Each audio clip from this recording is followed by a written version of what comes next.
I'm Jackie Bernard, Program Assistant at Uncle Tom's Cabin Historic Site in Dresden, Ontario, Canada. The museum includes the home of Josiah Henson, who was a community leader, author, husband, father, and the model for the character of Uncle Tom in Harriet Beecher Stowe's novel, Uncle Tom's Cabin.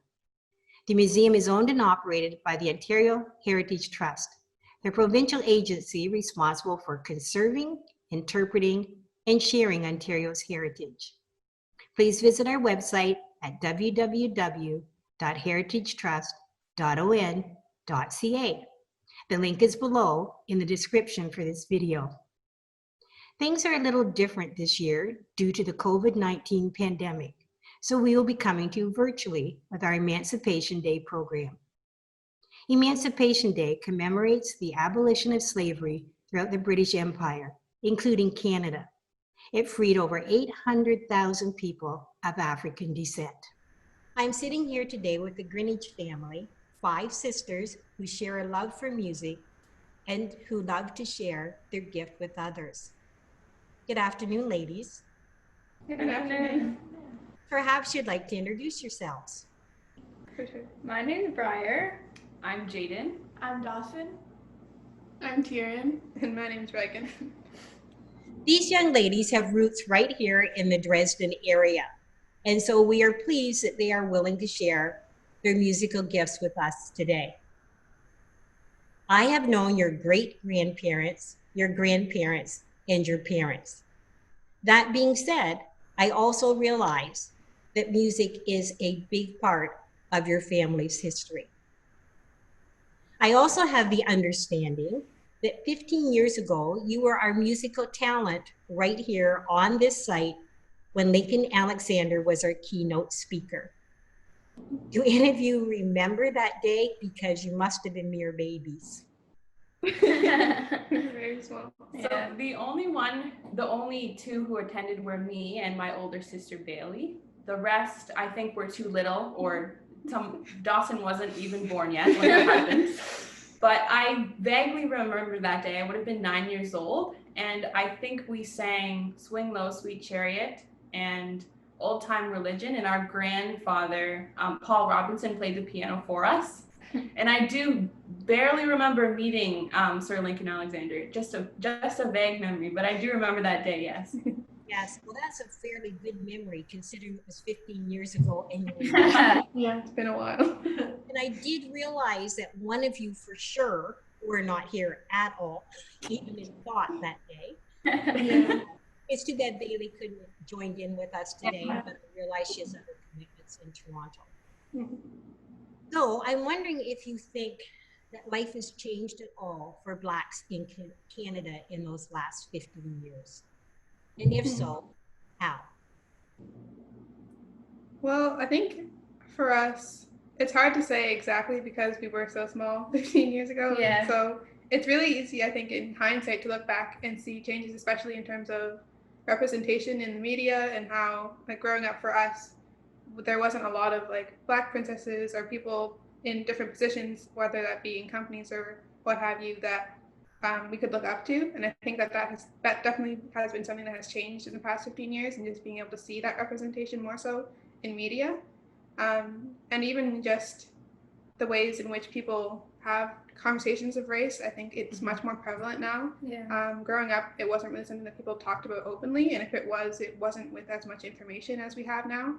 And so being able to grow and see the first Black president in the States, and different big changes and also small changes that have occurred in our lifetime because of, whether it be like technology or just more social awareness, has definitely been something that has, like, looking back in our past and hearing stories from our grandparents and from people who are older as well, has been really cool to see, and also encouraging in ways to move forward and have more change occur. Yeah. Very good.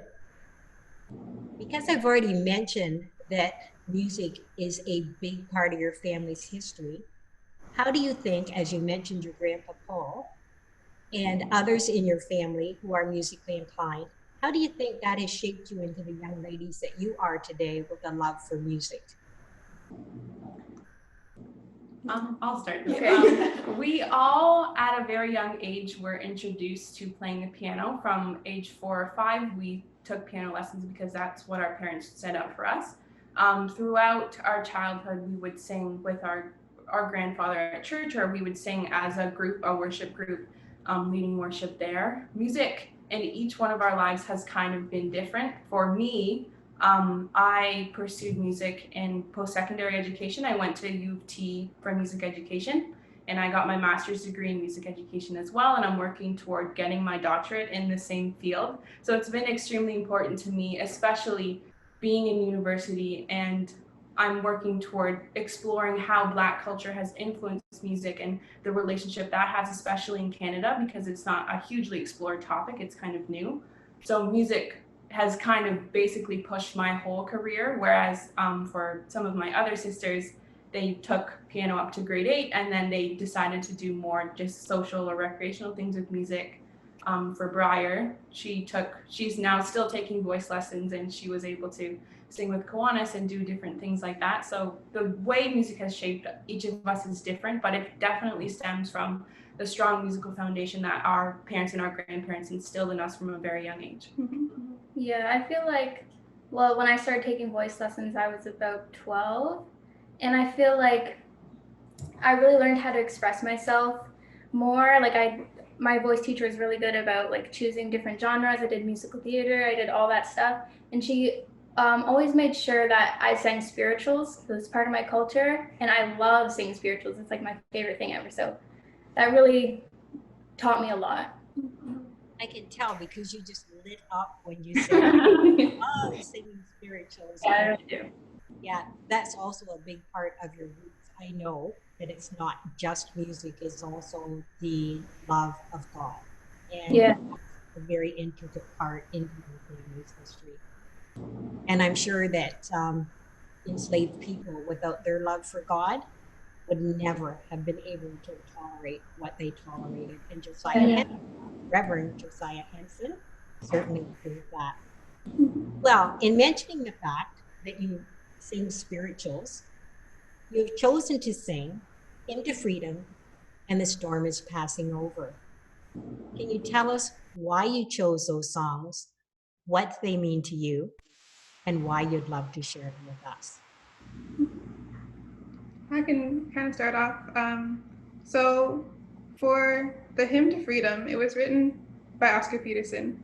And one of the reasons that we had decided to go with that song was just because, with his history, like Oscar Peterson was Canadian. He was born in Quebec, I believe, and was a jazz pianist.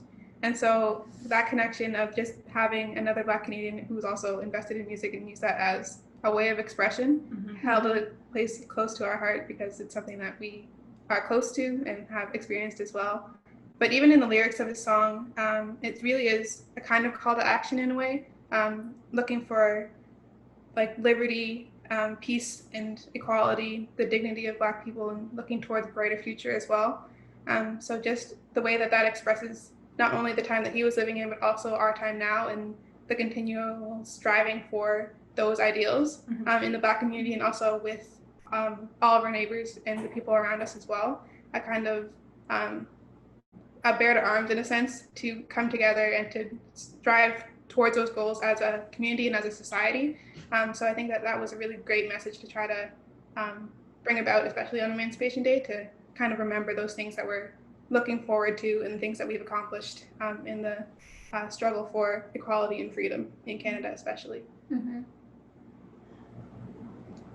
And the second song that you've chosen, The Storm is Passing Over. So who would like to speak towards that? So Briar, Tieran, and Dawson sung this song. They learned this song to sing at the Kiwanis Music Festival, I think in 2016, and they were able to perform this at the grand concert actually at the end as a trio. This song was written by Charles Albert Tinsley, and he was the son of an enslaved man and a free woman. And kind of the message of this song, sort of talking about how we're still in the storm, but even despite all of the hardship, despite the things we're fighting against, that it's passing over, there's still some light ahead. And that he wrote this song in 1905, and that was the message he was saying then. But the fact that this is still an applicable message now, that even the things we're facing right now in society, all of the racial injustice and things that we've been talking about more, and people have been standing up for more, this song is still just as applicable today as it was then. Not necessarily in a negative sense, but that we're still fighting, we're still moving forward, and there's still things we have to push past. But that doesn't mean that we will give up, but we'll just keep moving forward. Yeah, I feel like in like most spirituals, there's a lot of like, well, it sounds like there's a lot of pain, there's a lot of hurt, but like there's always a hope. Like there's always the hopeful feeling like within the lyrics or within the style of the song that's like really beautiful. Absolutely. Well said. Well, just a quick reminder to check out our links below and follow us on social media channels, Facebook, Twitter, and Instagram. And bookmark the Ontario Heritage Trust website for announcements of our upcoming Emancipation Day programming. We will be posting more interviews and presenting speakers and performers on our social media, so make sure to bookmark our pages and stay connected as we commemorate Emancipation Day 2020. Thank you for watching, and thank you, Greenwich family, for sharing their music with us today. Happy Emancipation Day.